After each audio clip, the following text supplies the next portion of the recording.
actually came here when the new government took over. The company that I was working for, that guy sold his business and immigrated. So I thought, I'm going to go and try something different. I found this ad and I spoke to some people and they said, no, this is what it's all about. And it's pretty much in the line that I was used to. I also spent a couple of years in the military. So this was just, basically I fell back into this, and I have a passion at what I'm doing here. We're here to protect the rhinos, and I don't expect any of my guys to do a half-assed job, and I'm here not to do a half-assed job either. Either do it right or don't do it. Basically, in the earlier days we were mainly patrolling and looking after general game, and that was mainly with dog poaching, snare poaching, fish poaching, and then in 2006, 2007 it changed there and went into rhino poaching. Has taken the priority now, and it's just escalated, continued to escalate. Every year the rhino poaching is going up 100, maybe 200. It's climbing every year. It's not stayed at a steady amount of poaching per year. Every year it's climbing, getting worse. I've basically got teams out there every single day, living in the bush, doing foot patrols, not going out with a vehicle and patrolling. They're on foot, living in the bush with food and everything. They live out there. And they basically go out every day looking for rhinos, picking up the freshest spoor, following the rhinos, checking that there's no human spoor anywhere around. Suppose that's his job. Go out there, find the rhino, make sure there's no poacher spoor or human spoor anywhere near, and monitor the rhino. If a poacher's coming in to poach, he's coming to look for the rhino. So if I put my teams with the rhino, they're bound to bump those oaks and have a situation. In a war, you shoot, you don't think. With the rhino poaching, you've got to come in aggressive and adapt accordingly to your situation. If the guy's carrying a spear, you've got to respond that way. If he's carrying a rifle, you respond a different way. If he's carrying a stick, obviously a different way of response. With the rhino problem, it's white people, it's black people, it's Mozambique, local people, foreign people coming from over borders. So it's actually open to anybody that wants to make money quickly at the moment. That's what it looks like to me. Greedy people that don't give a shit about much. And technology is coming into play. It is helping us. It's getting better. We're getting closer all the time. With technology, it is helping.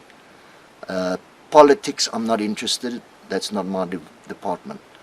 The police, there are a lot of laws that block us, that we are only allowed to respond when we are in danger. So there's some things that slow us down. I can't just shoot somebody, but by law you can't. End of story, you can't. You've got to be threatened. Your life must be in danger before you can actually shoot anybody. We'd prefer to apprehend, rather try and arrest the guy, because he might be sitting with information that could help us to climb the step ladder. At the moment, we're catching the guys at the bottom of the ladder. So it's not always good just to go in and shoot everything, because that oak's sitting with information that we could use to our benefit. There's no glory in this job, pal. You smell you stink all day, you're dirty, you're sweaty, you sleep in the same clothes, you're out for 22 days. What's so glorious about stinking like an animal for 22 days? There's no glory. And I don't want to walk away from here and say, oh, I did this, or I did that, or I do this.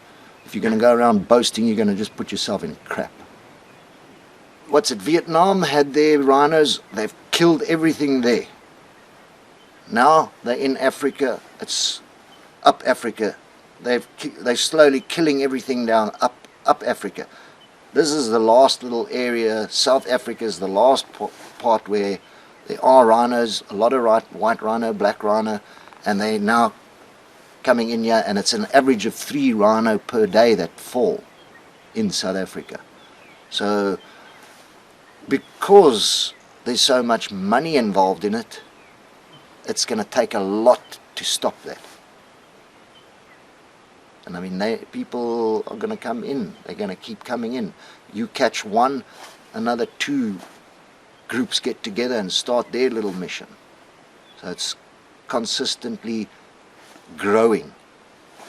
We're slowing it down. That's all we're doing basically. We're actually just slowing it down by becoming a deterrent. The poachers come to a farm, they see there's a lot of activity.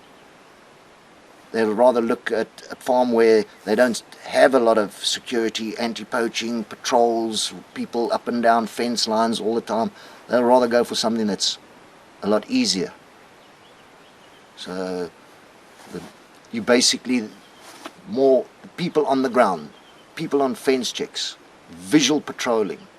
That's what's slowing it down a little bit. And then obviously the teams on patrols in the bush, patrolling with and staying with the rhino, that is slowing it down, but not enough to a point where we're going to stop it. And it's going to take a while before it stops. I believe we're in the middle and just going past that point,